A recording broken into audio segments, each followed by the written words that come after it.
నమస్తే ప్రేరణాజీ. నమస్తే అక్క, thank you for having me. Prerna ji, మీరు లవ్ జిహాద్ కేసెస్ బాగా టేకప్ చేస్తుంటారు. అంతకుముందు కూడా మనం మాట్లాడాం కదా. సో ఈ లవ్ జిహాద్ కేసెస్లో బాగా ఇన్వాల్వ్ అయిపోయి దానికి ఏమైనా సొల్యూషన్నా, లేకుంటే ఆ పెయిన్ తీసుకొని ఆ సొల్యూషన్ వచ్చిన కేసెస్ ఏమైనా ఉన్నాయా?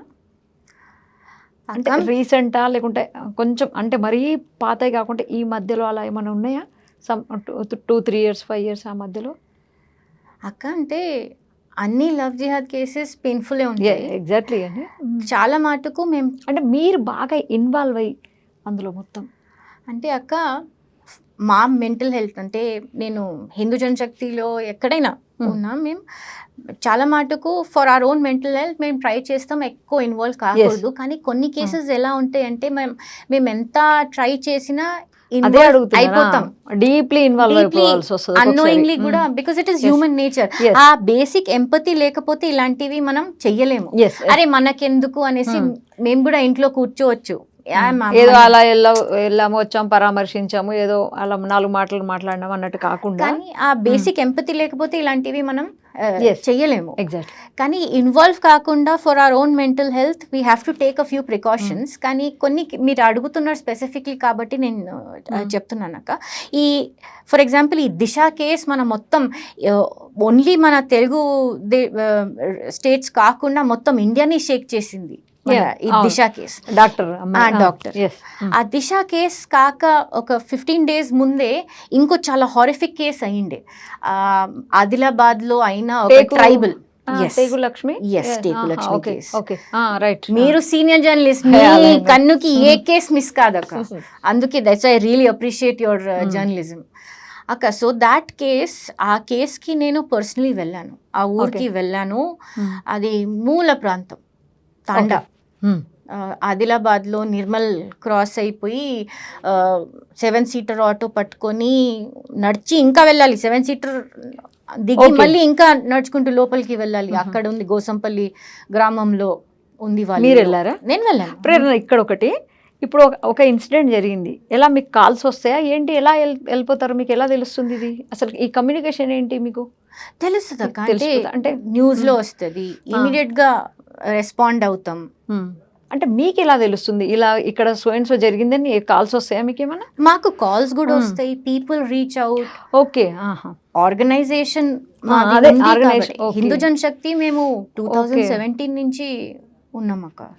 Okay, right. ఆల్రెడీ మాకు ఇన్ఫర్మేషన్ వస్తుంది, బాధితులు మాకు కాల్ చేస్తారు, ఫ్యామిలీస్ రీచ్ అవుట్ అవుతారు.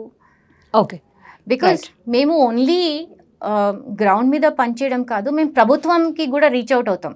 National commission for scheduled caste కి మేము రీచ్ అవుట్ అవుతాం, లెటర్లు రాయడం, లేకపోతే national commission for child protection NCPCR కి రీచ్ అవుట్ అవుతాం. National commission for schedule tribe ఉంటుంది, ప్రభుత్వానికి కూడా మేము రీచ్ అవుట్ అయ్యి సాయం చేస్తాం. National commission for NCW, okay, commission for women ఉంటుంది కదా, సో వాళ్ళతో కూడా మేము రీచ్ అవుట్ అయ్యి చేస్తాం. కాబట్టి ఇమీడియట్ మీ దృష్టిలో ప్రతి కేసు ఉంటుంది. ఓకే, సో వాళ్ళతో కలిసి పని చేస్తాం కాబట్టి we immediately reach out. So నేను వెళ్ళాను, ఆ ఊరికి వెళ్ళాను, వాళ్ళని కలిశాను. ఒకసారి కాదు, నేను I went there couple of times. So first time వెళ్ళినప్పుడు it was all a mess. Family recover అవుతుంది అదంతా. దాని తర్వాత నేను రెండోసారి ఎందుకు వెళ్ళాను అంటే అక్కడ పూజ చేద్దాం, పూజ చేద్దాం.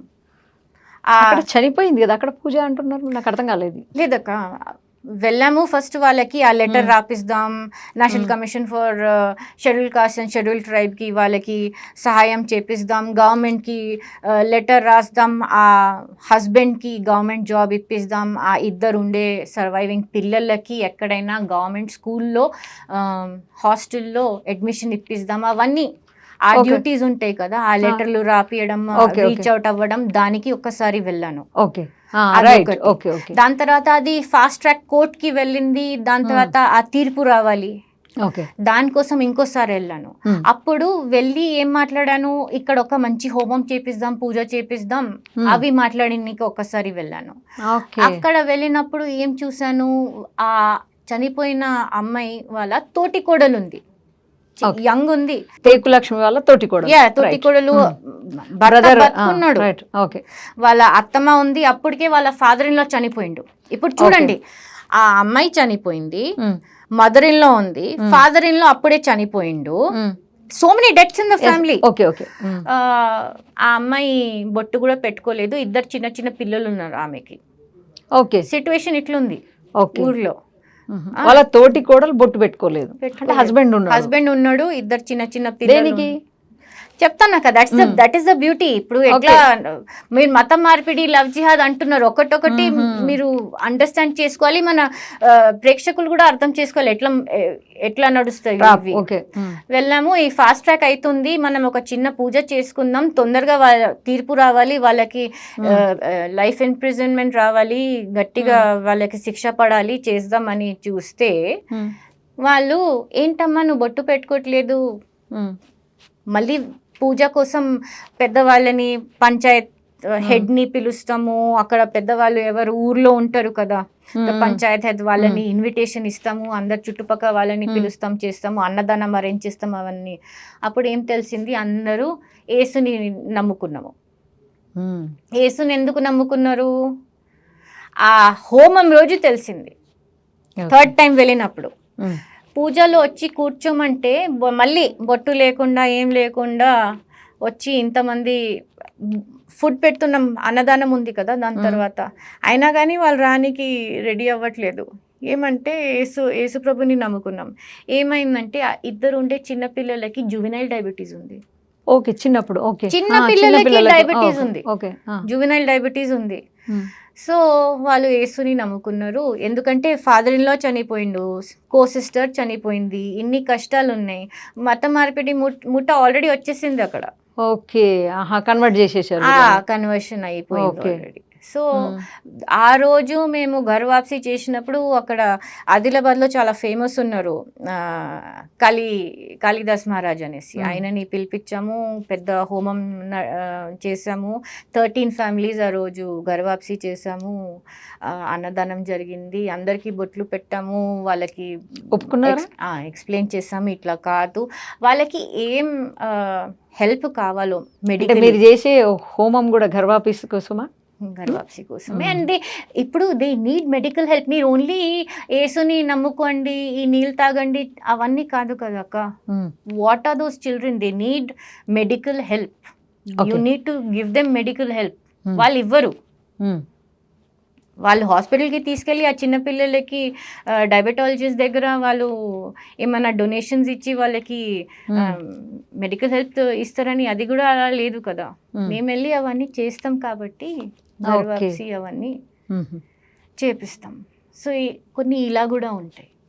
ఓకే, సో వెళ్ళి overall you need to do overall help, అప్పుడు మనకి అర్థమైతే ఎక్కడైనా కష్టం ఉంది, ఎక్కడైనా ఇబ్బంది ఉంది, ఎవరికైనా లాస్ అయింది, ఏమైనా హెల్త్ ప్రాబ్లం ఉందంటే వల్చర్స్, ఈగల్స్, గద్దుల్లాగా వచ్చి వాళ్ళు మత మార్పిడి చేస్తారు. ఇది నేను స్వయంగా నా అనుభవం షేర్ చేసుకుంటాను. సో మీలాంటి వాళ్ళు రావాలి నిజంగా. మీరు అన్నట్టు ఇప్పుడు అలా వాళ్ళు వస్తున్నారు, మన వాళ్ళు అక్కడికి వెళ్ళొద్దంటే మన వాళ్ళు కూడా మనకు సపోర్ట్ చేయాలి, మన వాళ్ళు కూడా మేమున్నామని నిలబడి. ఇప్పుడు మీరు వచ్చి నిలబడ్డారు వాళ్ళ దగ్గర, మీరు ఒక స్ట్రెంగ్త్ అయ్యారు వాళ్ళ ఫ్యామిలీకి. ఇదాక ఎవరైనా అంత కష్టంలో ఉన్నారు, ఎంతమంది చనిపోయారు, ఎంత బాధలో ఉన్నారు, ఆ బాధ మీద వచ్చి వాళ్ళు మతం మార్పిడి చేస్తున్నారంటే వాళ్ళ థింకింగ్ ఎంత టాక్సిక్, ఎంత సినిస్టర్, ఎంత గలీజ్ ఉండొచ్చు అక్క. అవును కరెక్టే, వాళ్ళది అలా ఉంది.